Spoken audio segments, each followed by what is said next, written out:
Sina Deng at Geng ay magkapatid na lamok. Mula sila sa pamilya ng Aedes aegypti. Ang lahi nila ang nagkakalat ng dengue virus. Isinilang ng ina sina Deng at Geng sa tubig ng isang florera. Sa hindi nagagalaw na tubig kasi iniitlog ng Aedes aegypti ang mga anak nila. Hindi pa alam ni Deng at Geng na nakakamatay ang kagat nila. Ang sarap, Deng. Sariwa ang dugo ng batang ito. Ani Geng.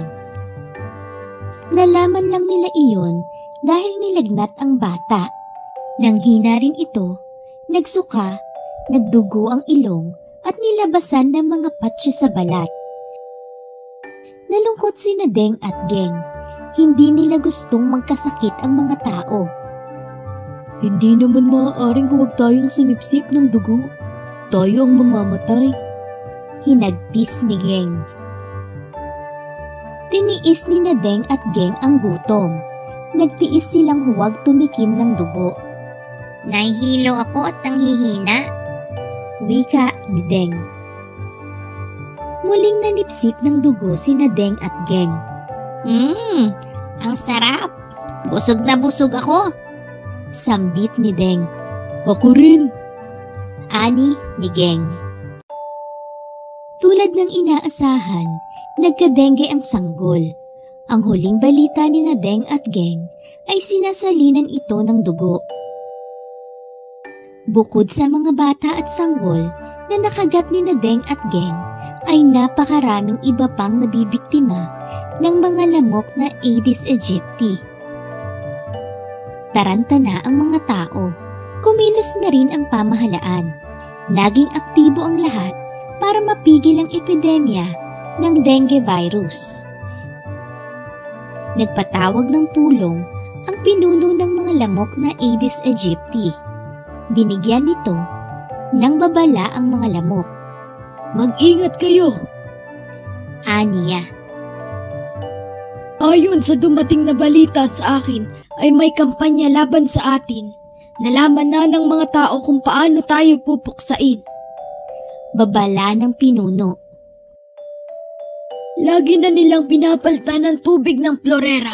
Itinataob na rin nila ang mga lata, mga bote at mga gulong ng sasakyan na nag-iipon ng tubig ulan. Ayon sa balita, tinatakpan na rin ng mga tao ang imbakan ng tubig tulad ng mga timba at mga drum. Lagi na rin naglilinis ng paligid ang mga tao. Tingnan mo, nagsusuot na sila ng mahabang damit. Ani Deng. Nagpapahid na rin sila ng mga mosquito repellent. Sabi ni Geng. Hirapan nang makasipsip ng dugo ang mga lamok. Gumagamit na kasi ng kulambo ang mga tao sa pagtulog.